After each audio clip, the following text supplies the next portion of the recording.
faisons un petit survol du logiciel Excel. Donc, je sais que vous l'avez quand même utilisé dans d'autres cours de sciences, en bio, en chimie, notamment en physique, je sais que vous l'utilisez. Par contre, dans le cours de statistique, lorsqu'on veut faire un traitement statistique de certaines données, de séries statistiques, souvent les outils qu'on va utiliser sont un peu différents. Donc, ce que je fais, c'est de survoler un peu ce qu'on va avoir besoin. Nous, on va travailler avec ce qu'on appelle des séries statistiques, donc plusieurs variables étudiées avec les données brutes, donc tout le dépouillement de toutes les données brutes associées aux unités statistiques. Et maintenant, c'est de savoir comment je peux mettre ça sous forme d'un tableau, d'un graphique, essayer de faire ressortir des informations intéressantes à partir de la collecte de données. Donc, comparativement avec vos autres cours de sciences, nous, on va essayer justement de ne pas garder des données brutes. On va essayer de ramener ça en tableau puis en graphique. Donc, d'abord, lorsqu'on ouvre un Excel, habituellement, il y a toujours comme 3 feuilles par défaut. Comme on va étudier plusieurs variables statistiques, des fois, ça peut être intéressant de mettre une variable sur chacune des feuilles. Donc, à tout moment, là, vous pouvez ajouter, supprimer des feuilles. Donc, avec le petit plus, vous ajoutez des feuilles comme vous voulez. Si vous voulez les supprimer, vous pouvez faire avec le bouton droit de la souris, supprimer. Donc, supprimer les feuilles tout simplement. Et ce qui est intéressant aussi, surtout les renommer. Donc, si vous faites le bouton droit sur votre feuille, donc bouton droit, par exemple, celle-là, je pourrais la renommer série statistique.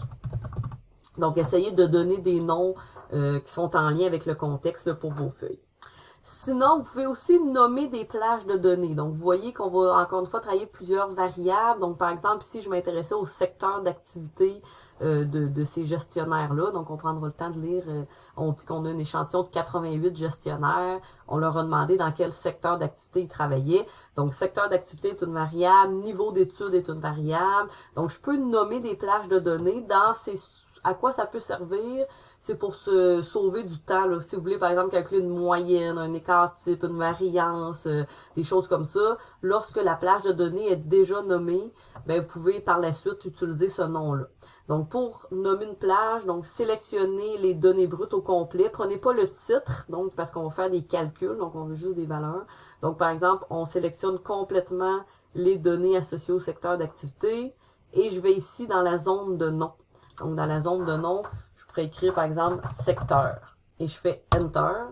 Donc, ils ont associé le mot secteur à toute la plage de données qui est ici. Donc, je peux faire la même chose avec niveau d'études. Je sélectionne au complet mes données. J'écris études.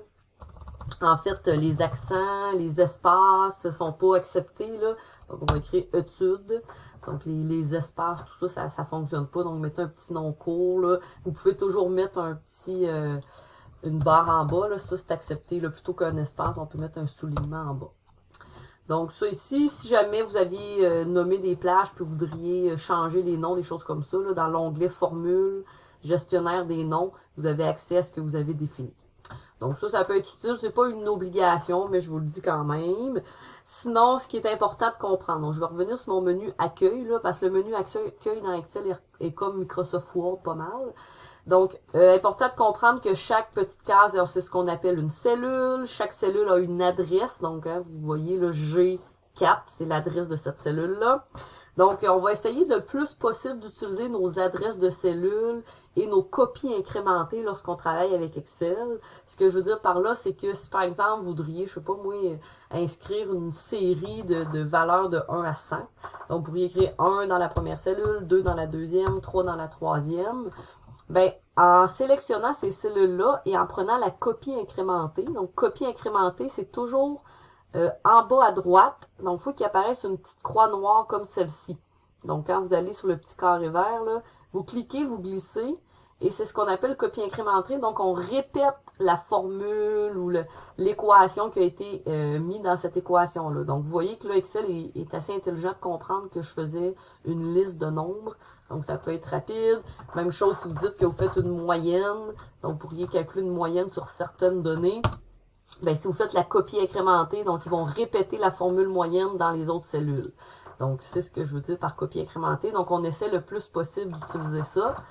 Et, bon, on va utiliser aussi nos adresses de cellules lorsqu'il faut. Donc, quand viendra le moment venu, je vous en reparlerai.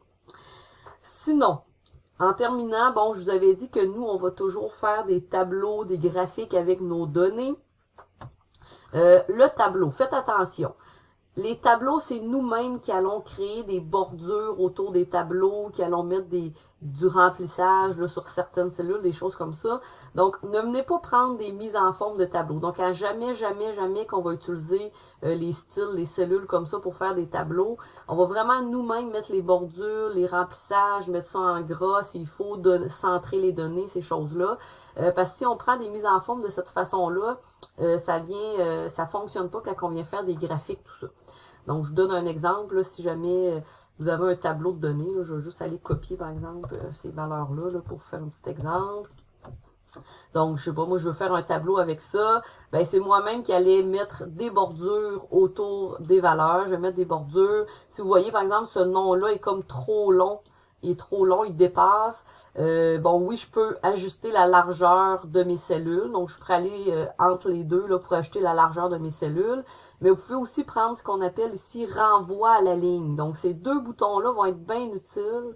Renvoyer à la ligne, donc ils l'écrivent sur plusieurs lignes au besoin. Donc là, ça me permet d'avoir un tableau qui est pas très long.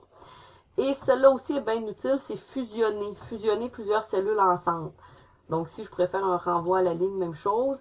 Puis, fusionner les cellules, c'est beaucoup pour les titres. Donc, à toutes les fois que vous allez faire un titre de tableau, donc vous allez devoir fusionner les cellules au-dessus du tableau pour pouvoir écrire votre titre là, centré sur tout le tableau. Donc, fusionner les cellules, renvoyer à la ligne si le titre est trop long, vous pouvez ajuster comme ça. Donc, vous allez vraiment devoir là, travailler.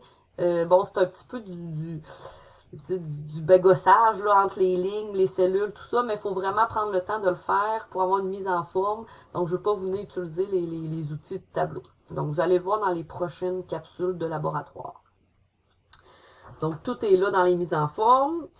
Sinon, il y a le ruban formule. Bon, vous pouvez aller toujours chercher tout calcul, toute fonction que vous voulez faire sur vos données. Peut être ici dans insérer une fonction. Si vous prenez la liste tous, là, vous avez toutes les formules Excel qui existent.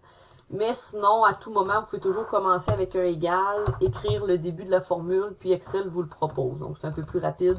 Si par exemple, vous voulez calculer une médiane, si vous voulez calculer le mode, bon, ces choses-là. Donc, vous pouvez faire égal, taper le début, il va vous l'offrir. Et en terminant, bon, quand on va faire des diagrammes, donc des graphiques avec nos données, donc souvent, on va aller dans Insertion. On va toujours utiliser ces 9 graphiques qu'il y a ici. Donc, dans le menu Insertion, les 9 petits graphiques.